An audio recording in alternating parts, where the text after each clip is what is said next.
బంగారు నగలు తాకట్టు పెట్టబోతున్నారా? వద్దు. తక్కువ డబ్బులు ఎక్కువ వడ్డీ ఎందుకు? సింపుల్గా శ్రీ స్టార్ గోల్డ్ కంపెనీకి రండి. German technology, purity check, best online రేట్లో అమ్మి 2 minutesలో క్యాష్ని ఇంటికి తీసుకువెళ్ళండి. ప్రశాంతంగా ఉండండి. కాల్ 6366333444. నేను పెద్దన్న గారి పల్లె గ్రామానికి వచ్చినప్పుడు నాకు ఘన స్వాగతం పలికిన సోదరి సోదరులందరికీ నా నమస్కారాలు, అభినందనలు, శుభాభినందనలు. మనం మీటింగ్ ప్రారంభించుకునే ముందే ఈరోజు ఈ గ్రామానికి వచ్చే సమయానికే నాకు ఒక దుర్వార్త వచ్చింది. నిన్న మొన్న పెద్ద ఎత్తున తుఫాన్ వచ్చిన టెక్నాలజీ ఉపయోగించుకుని టెక్నాలజీని సమర్థవంతంగా ఎదుర్కోగలిగాం.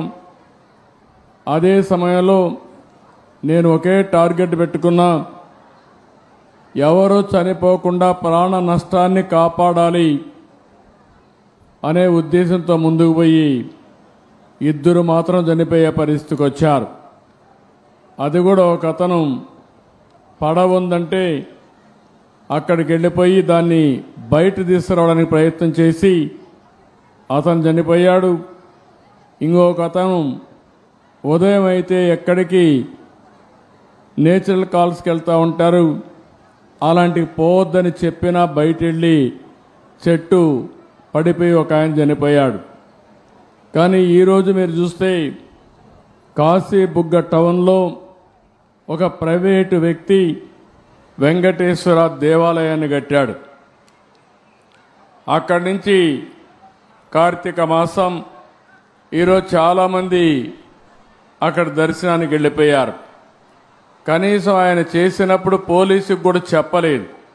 చెప్పుంటే పోలీస్ ప్రొటెక్షన్ పెట్టి ఎక్కడికక్కడ కంట్రోల్ చేసేవారం. అది చేయని దానివల్ల అక్కడ వచ్చిన వాడు కూడా ఒక ఆర్డర్ ప్రకారం లేకుండా, క్రమశిక్షణ లేకుండా 9 మంది తొక్కిడికి గురయ్యి చనిపోయే పరిస్థితికి వచ్చారు. 5 మందికి ఇంజరీస్ కూడా అయినాయి. ఇది చాలా బాధాకరం. నేను ప్రతి ఒక్క ప్రాణాన్ని కాపాడుకోవాలని అనేక ప్రయత్నాలు చేస్తూ ఉంటే కొంతమంది ప్రైవేటు వ్యక్తులు ఇలాంటి కార్యక్రమాలు చేయడం చాలా బాధాకరం. దీన్ని నేను చాలా తీవ్రంగా ఖండిస్తున్నా. రాష్ట్రంలో అందరికి కూడా విజ్ఞప్తి చేస్తున్నా, మన ప్రాణం చాలా ముఖ్యం. ప్రాణాలు కాపాడుకోవాలంటే మనం కూడా ఒక బాధ్యతగా ఉంటే తప్ప ఓసారి వెళ్ళిపోవడం, ఎక్కువ మనుషులందరూ సమీకరణ కావడం, అక్కడ స్టాంపేడ్ జరగడం, ఇలాంటి దుర్ఘటనలు జరిగేదానికి దోహదం చేసే పరిస్థితి వస్తూ ఉంది. ఏదేమైనా మనం గుర్తుపెట్టుకోవాల్సింది, అమాయకులు చనిపోయారు. నేను చాలా బాధపడుతున్నా. అందుకని ఈ దుర్ఘటన పట్ల చాలా సీరియస్గా తీసుకుంటూ ఎవరైతే దానికి కారకులో వాళ్ళందరినీ కూడా ఇమ్మీడియట్గా కస్టడీలో తీసుకుని పూర్తి విచారణ చేసి తర్వాత ఏం చేయాలో తదుపరి చర్యలు చేపడతాం. ఇలాంటి సంఘటనలు ఈ రాష్ట్రంలో జరగడానికి వీలు లేదు. అందుకే ఒక పక్క దాన్ని చేస్తూనే అమాయకులు చనిపోయారు.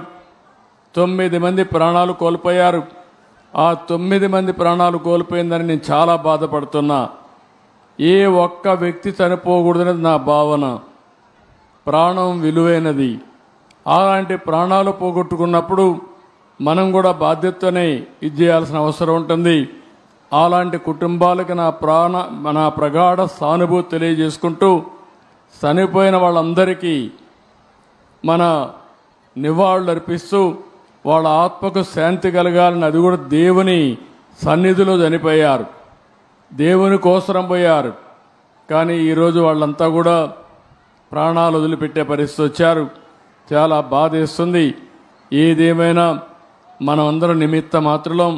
ఓసారి సంఘటనలు జరుగుతాయి. జరగకూడదని ఎన్ని ప్రయత్నాలు చేసినా కొన్ని సంఘటనలు జరుగుతున్నాయి. నేను ఆ విషయాలను కూడా మీతో మళ్ళీ మాట్లాడతాను. కాశీబుగ్గలో జరిగిన సంఘటన పట్ల దిగ్భ్రాంతిని వ్యక్తం చేస్తూ చనిపోయిన వారి పట్ల నా ప్రగాఢ సానుభూతి తెలియజేసుకుంటూ వారికి ఆత్మశాంతి కలగాలని భగవంతుని మనస్ఫూర్తిగా ప్రార్థిస్తూ ఇక్కడుండే అందరూ కూడా లేచి 2 నిమిషాలు మౌనం పాటించాల్సిందిగా మిమ్మల్ని అందరినీ కోరుతున్నా.